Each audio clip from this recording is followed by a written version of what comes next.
সুহাস তখন ইন্টারমিডিয়েট ছাত্র, উঠতি তরুণ বয়স। পাড়ার বন্ধুরা মিলে পৌষের একদিন ঠিক করলো রাত জেগে আড্ডা দিবে, আগুন পোহাবে ও পোড়া মুরগি খাবার আয়োজন করবে। রিজু তখন পাশের এলাকায় থাকতো। সুহাসদের এই আয়োজনে বন্ধু হিসেবে সে অনায়াসে ঢুকে গেছিল। আয়োজন হয়েছিল সুহাসের বাড়ির পেছনের দিঘি সংলগ্ন খোলা মাঠে। সকলে চাঁদা তুলে খাবারের ব্যবস্থা করেছিল। সেই সঙ্গে তরুণদের মাথায় ঘুরছিল দুষ্ট বুদ্ধি। সিগারেট জিনিসটা আড়ালে আবডালে দুই এক টানে চেনা হয়ে গেলেও অ্যালকোহল জাতীয় পানীয়টা এতটা সহজলভ্য না হওয়ায় সেটার প্রতি একটা গোপন আকর্ষণ তাদের ছিল। চাঁদার পরিমাণ কিছুটা বাড়িয়ে গোপনে তা কিনেও ছিল। সারা রাত আড্ডা দিতে কিছু খেলাধুলার আয়োজনও হয়েছিল। আয়োজন যেহেতু সুহাসদের বাড়ির কাছাকাছি, তাই টুকটাক যে কোনো প্রয়োজনে সকলে এ বাড়িতেই আসে। ছেলেদের নৈশকালীন ভোজন দেখতে সদ্য কৈশোরের আঁচ লাগা প্রিয়র মনে প্রবল কৌতূহল। প্রিয়তি ছোটবেলা থেকে একটু নাদুস নুদুস ধরনের। কৈশোরে ওর সুস্বাস্থ্য যৌবনপ্রাপ্ত হয়ে এতটাই আকর্ষণীয় হয়ে উঠেছিল যেন বর্ষার ভরাট নদী। গাল দুটি পাকা আপেলের মতো টসটসে দেখাতো।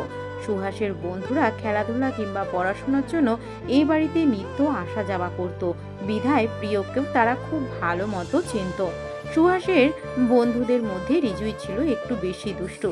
শান্তশিষ্ট প্রিয়কে সে প্রায় এইটা ওটা বলে খেপাতো।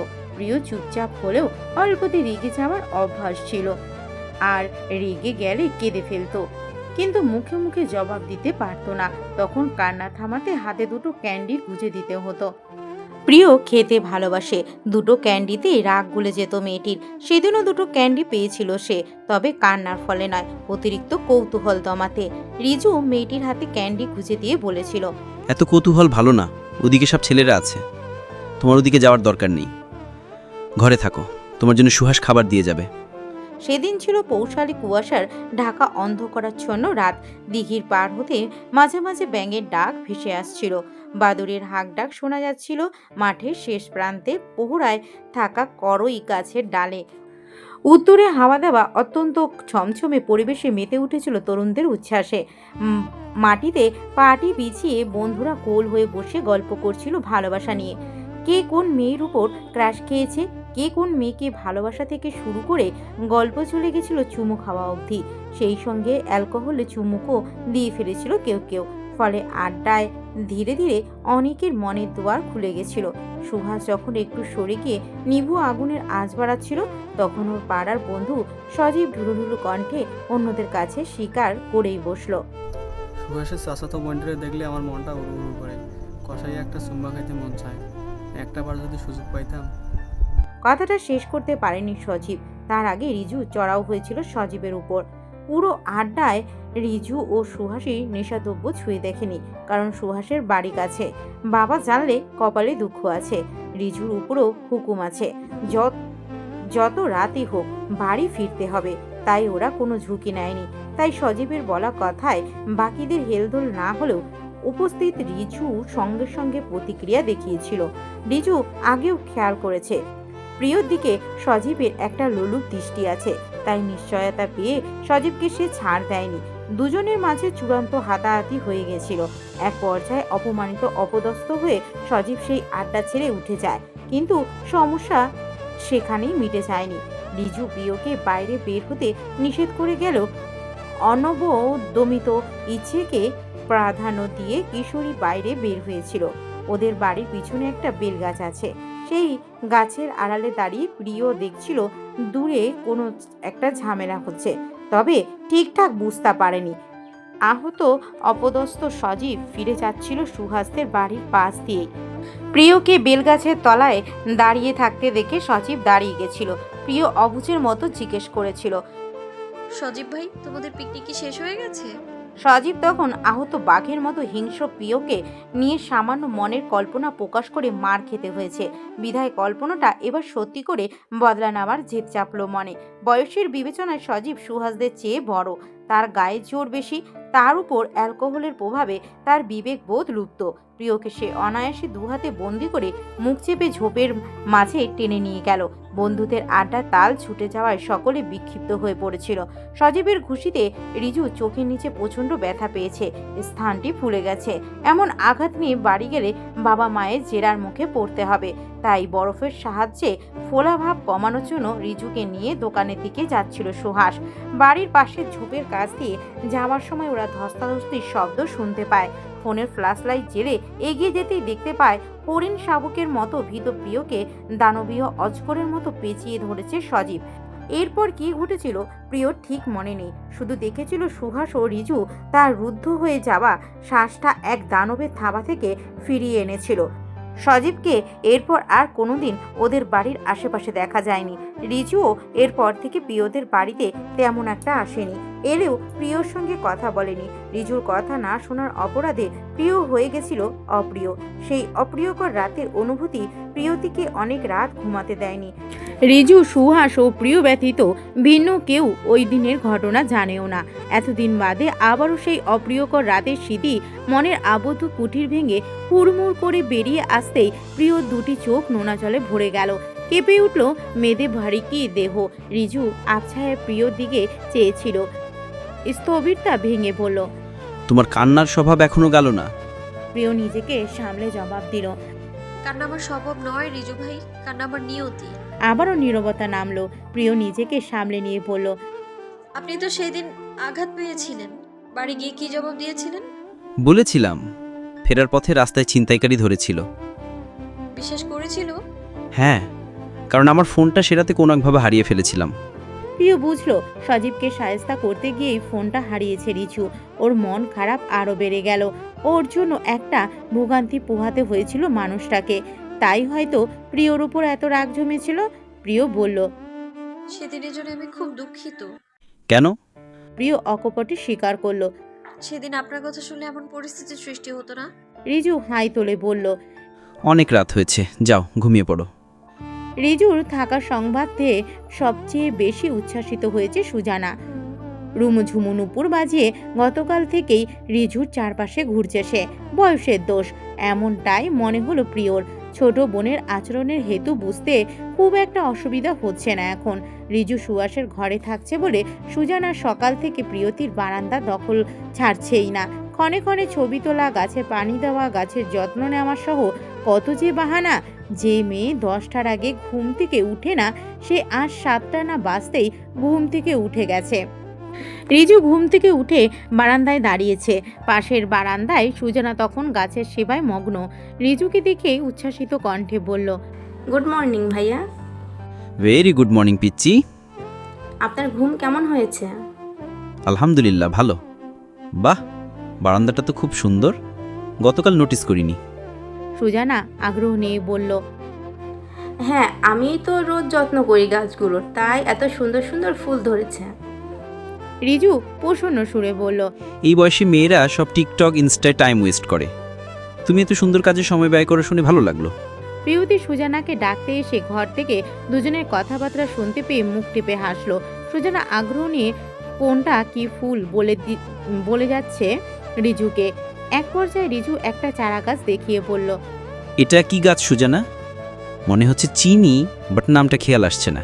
সুজানা আমতা আমতা করে উঠল, এই তো কদিন আগেই কিনলাম, নামটা মনে আসছে না কেন যে। ওটা ড্রাগন ফলের গাছ। পেছন থেকে উড়তো দিল প্রিয়তি। সুজানা অপ্রস্তুত ভাব সামনে নিয়ে বলল, হ্যাঁ, এটা ড্রাগন ফলের গাছ, কিছুতেই মনে আসছিল না। হাসি চেপে বলল, আসলে সুজানা মাঝে মাঝে অনেক কিছু ভুলে যায়।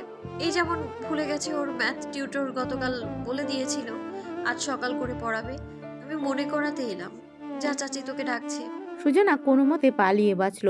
প্রিয় এবার রিজুকে উদ্দেশ্য করে বলল, আপনিও খেতে আসুন, নাস্তা তৈরি আছে।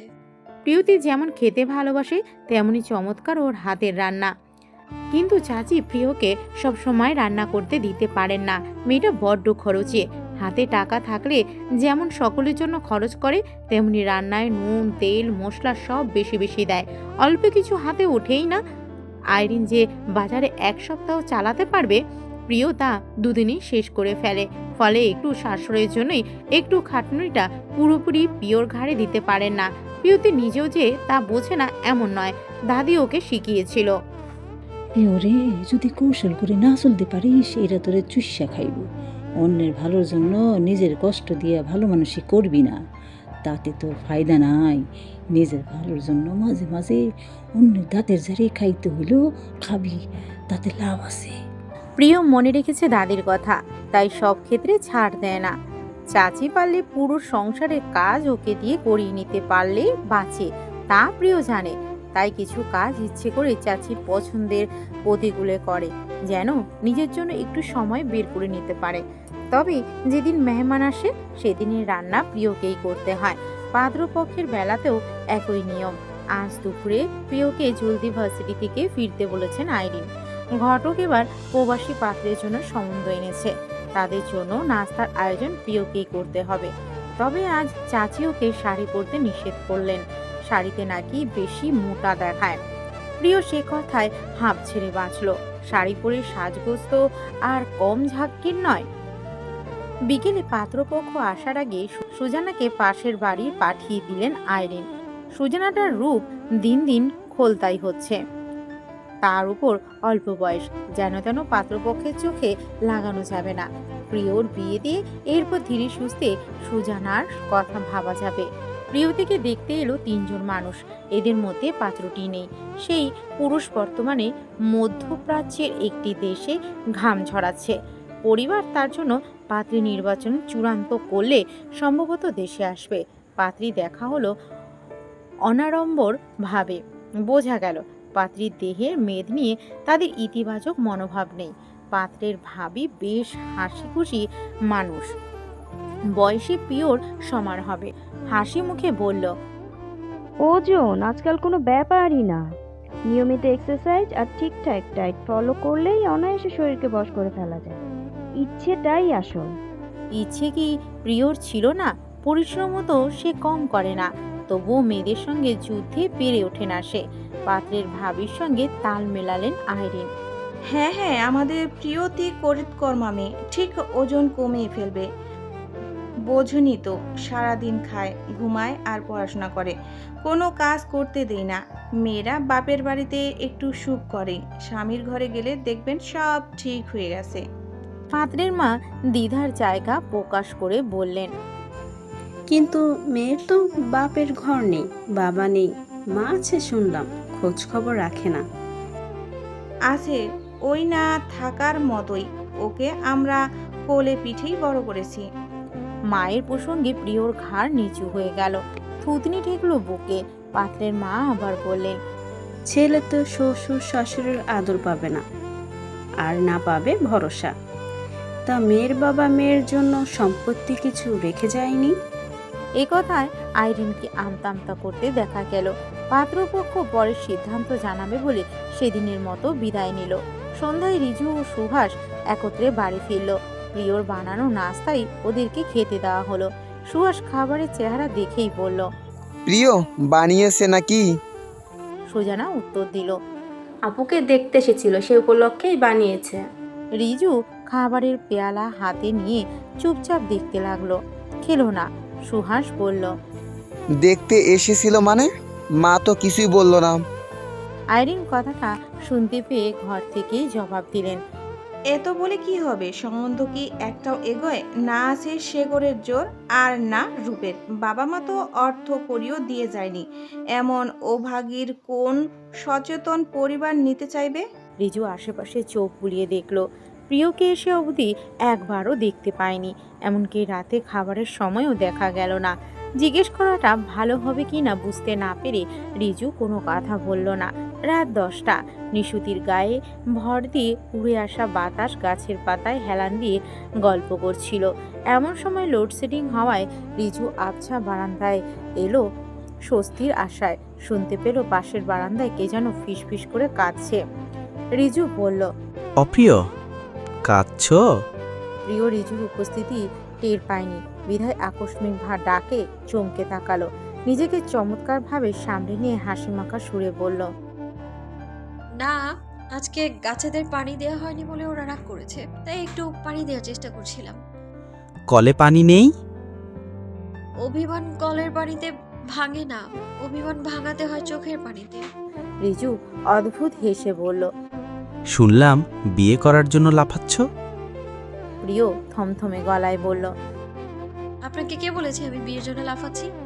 বলতে হবে কেন, দেখতেই পাচ্ছি বিয়ে হচ্ছে না বলে ঘরের দরজা দিয়ে বিরহ যাপন করছো, আড়ালে মুখ লুকিয়ে কান্নাকাটি করছো। প্রিয়র নাকের পাটা ফুলে উঠল, দাঁতে দাঁত চেপে বসল। প্রত্যেকটা বাক্য যেন ওর ব্যক্তিত্বের অপমান। শক্ত কণ্ঠে বলল। না জেনে কাউকে কটাক্ষ করবে না রিজু ভাই। সব সময় যা দেখেন তা সত্যি হবে এমন কোনো যুক্তি নেই। আমার ব্যক্তিত্ব এতটাও দুর্বল নয়। এবার যেন ঝাঁঝই ফুটে উঠল রিজুর কণ্ঠে।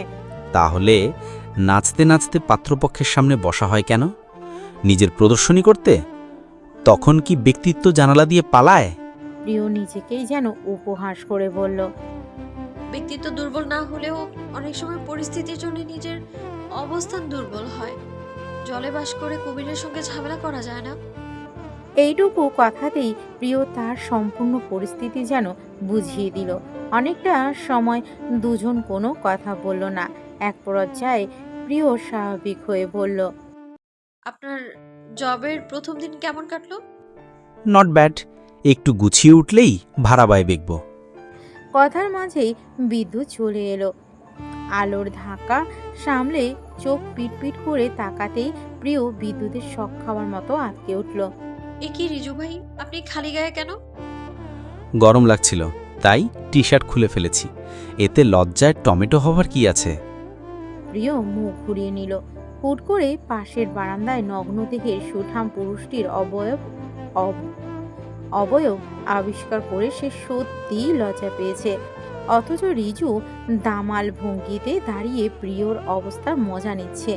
প্রিয়তির টিউশনটা ছুটে গেল। এর চেয়ে মর্মান্তিক দুঃসংবাদ বোধ হয় কিছু হতে পারে না ওর জন্য।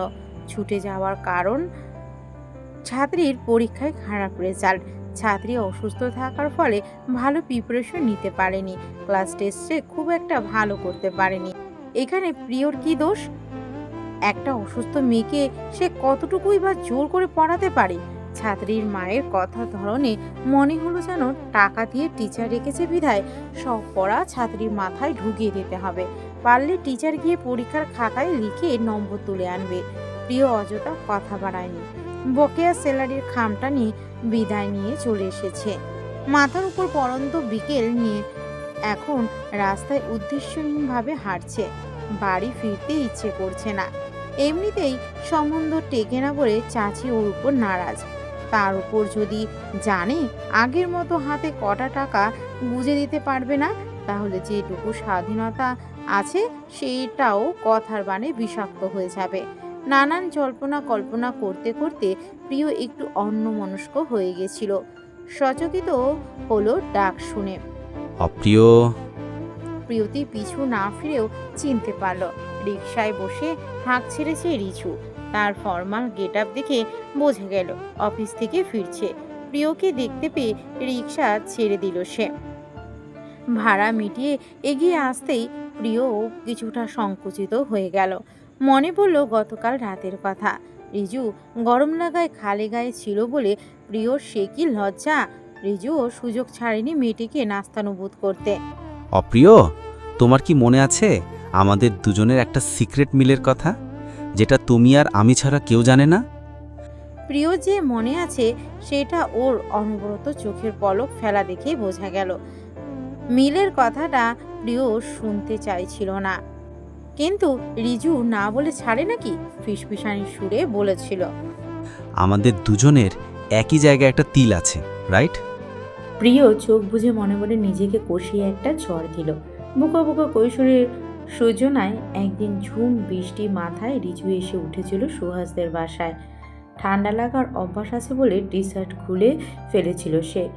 প্রিয় সুহাসের ঘর থেকে গামছাটা এনে দেওয়ার সময় রিজুর উন্মুক্ত বুকের উপর বাঁ পাশে একটা কুচকুচে বড় সাইজের তিল দেখে বোকার মতো বলে বসেছিল। আরে আপনার আর আমার তো একই জায়গায় তিল। কলেজ পড়ুয়া তরুণের মুখ দিয়ে একটা ভয়ঙ্কর কথা চলে আসতে আসতেও থেমে গেছিল সেদিন, কিন্তু প্রাপ্তবয়স্ক প্রাপ্ত মনস্ক পুরুষটির মুখে কথা আটকাতে চায় না। অপ্রিয়, তাকাও। প্রিয় চোখ তুলে চাইলে রিজু তর্জনী দিয়ে বুকের বাঁ পাশে তেলটা দেখিয়ে বলল, ঠিক এখানে না। আপনি খুব বিশ্রী রিজু ভাই। বাহ, তুমি বললে ভালো আর আমি বললে বিশ্রী। সেই হাবাগোবা আমি আর এই আমি যেমন এক নই, সেই আপনি আর এই আপনিও এক নন। সময়ের সাথে আমরা সবাই বদলাই। কিন্তু আমার তিল তো বদলায়নি। শেষমেশ প্রিয় কথা থেকে বাঁচতে পালিয়েছিল। সকালে আর মুখোমুখি হয়নি, দেখা হলো এখন। রিজুর সামনে এসে দাঁড়াতে প্রিয় স্বাভাবিক সুরে বলল, প্রিয় ডাকটা কি বদলাবে না? বদল চাও? পিতামাতা প্রদত্ত একটা নাম আছে, সেটা বলে ডাকলেই হবে। ডাকা যায়, কিন্তু ধরো দুদিন বাদে একটা প্রেমিকা জুটল, সে যদি দেখে আমি আরেক মেয়েকে ও প্রিয় বলে ডাকছি, ব্যাপারটা ভালোভাবে নাও নিতে পারে। কৌশলে কি বলতে চাইলেন আপনি? সিঙ্গেল? কৌশলে কেন, সরাসরিই বলছি। এই জমানায় সিঙ্গেল থাকা যে কি পরিমাণ স্ট্রাগলের তুমি বোঝো? এলিজিবল ব্যাচেলার আমি। মেয়েরা শুধু প্রেম নয়, সরাসরি বিয়ের পাত্র হিসেবে মনোনীত করে বসে।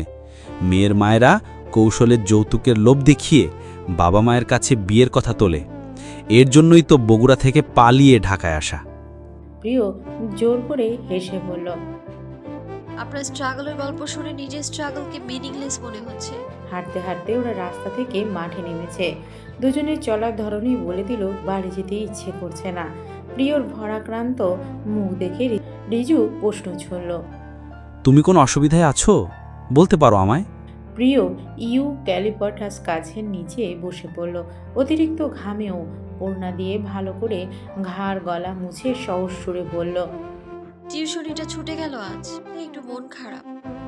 রিজু বলবি কি বলবি না দ্বিধা কাটিয়ে বলেই ফেলল, তুমি তোমার মায়ের কাছে কেন চলে যাও না? ওনার সঙ্গে যোগাযোগ নেই? প্রিয়র অঙ্গভঙ্গি সংকুচিত হয়ে গেল। রিজু খেয়াল করে আবার বলল, কিছু মনে করো না, তোমায় অস্বস্তিতে ফেলার ইচ্ছা আমার নেই। প্রিয় সামলে উঠল নিজেকে, সংক্ষিপ্ত সুরে বলল, যে ফেলে গিয়েছিল তার কাছে গিয়ে জীবনের বোঝার নাই বা বাড়লাম। চাচা চাচির কাছে বোঝাটা কম। এটা আমার বাবা চাচার ভিটা, বাবার সম্পত্তির উত্তরাধিকার আমি। সেই সূত্রে জমিতে আমারও ভাগ আছে। ওরা কি আর এমনি এমনি পেলে পুষে বড় করলো আমায়? যত যাই বলুক, অন্তত দুই ছাই করে তো তাড়াবে না। আগে করলে আগেই করতো সেটা। এরপর দুজনে নীরব হয়ে বসে রইল অনেকটা সময়। কেউ কারো দিকে তাকালোও না, কথাও বলল না। পরন্ত বিকেলের মৃদুর আভা ওদের চুলে আলতোভাবে বিড়ি কেটে গেল। বাদামওয়ালার কাছ থেকে এক ঠোঙ্গা বাদাম কিনে রিজু সহজ সুরে বলল, তো এখন কি করার প্ল্যান আছে? বলে রিজু বাদাম ছিঁড়ে প্রিয়র হাতে দিল।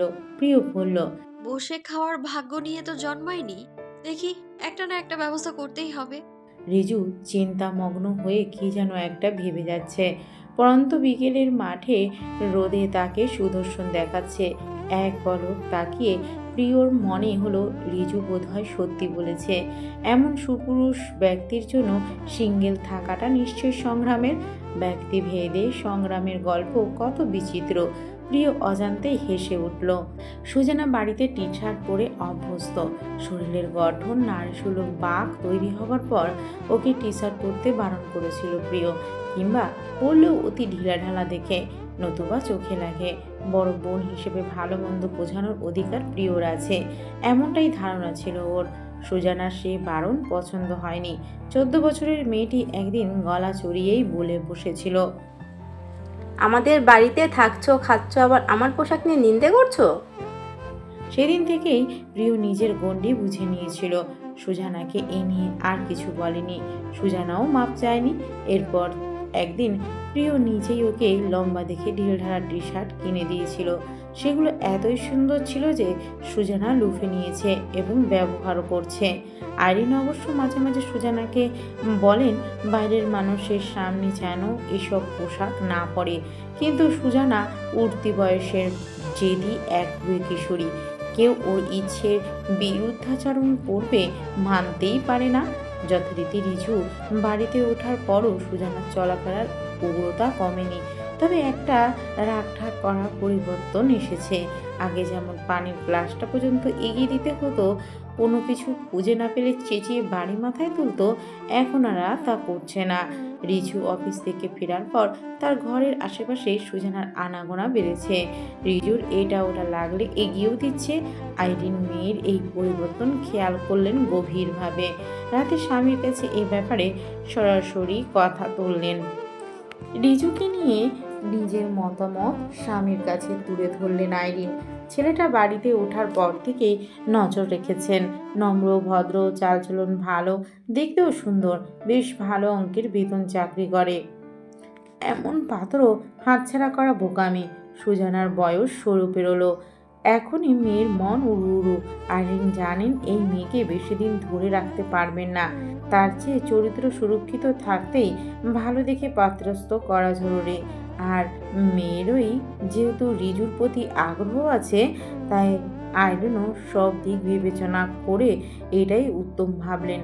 বাহারুল সাহেব সব শুনে সহসায় কোনো মতামত দিলেন না, স্বল্প বাক্য বললেন, এত তাড়াহুড়ার কিছু নেই, আমাকে আগে বুঝতে দাও।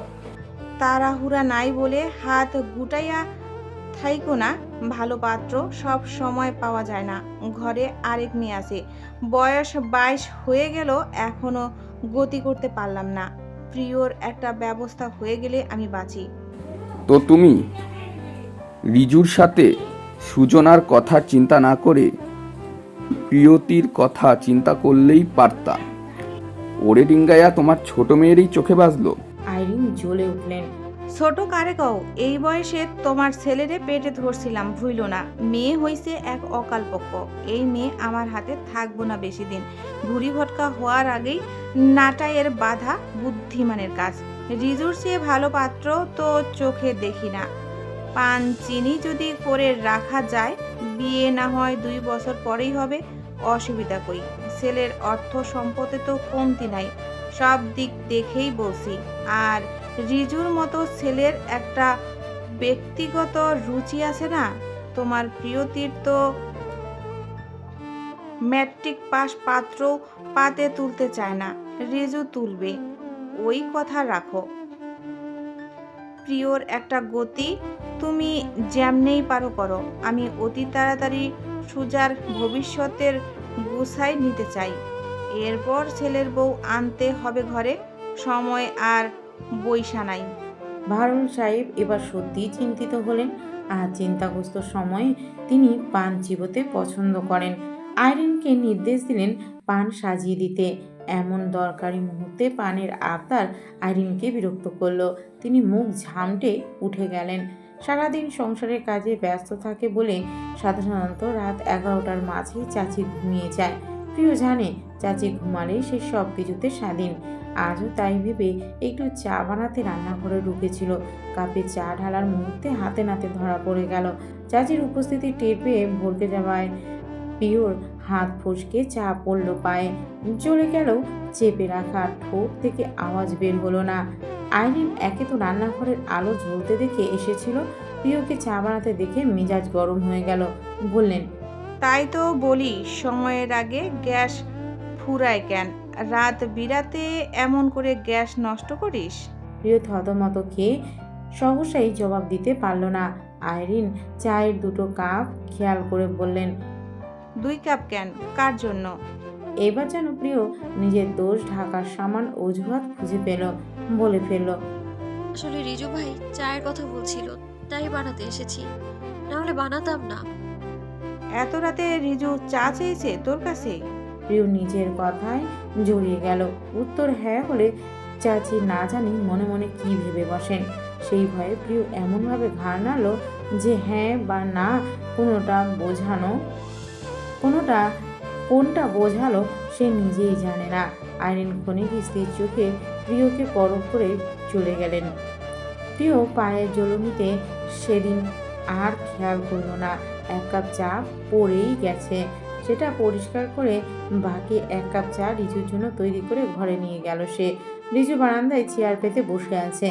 ঘরের ভিতর সুহাস নাক ডেকে ঘুমাচ্ছে। সুহাসের ঘুম বেশি, একবার শুয়ে পড়লে কানের কাছে সানাই বাজালেও সে উঠতে রাজি না। অন্যদিকে রিজু রাত জাগা মানুষ, 12টার আগে কখনোই ঘুমায় না। ইদানিং প্রিয়র নীরব সঙ্গ ওর ভালো লাগছে। জানে এই সময় প্রিয় বারান্দায় আসে, ইও জানে প্রিয় চা খেতে পছন্দ করে। টিউশন চলে যাওয়ায় মেয়েটার মনটা খারাপ করে আছে বলে রিজু ইচ্ছে করে চা খাওয়ার আর্জি প্রকাশ করেছে। প্রিয় গরম চায়ের কাপটা এগিয়ে দিলে রিজু ভ্রুকুটি করে বলল,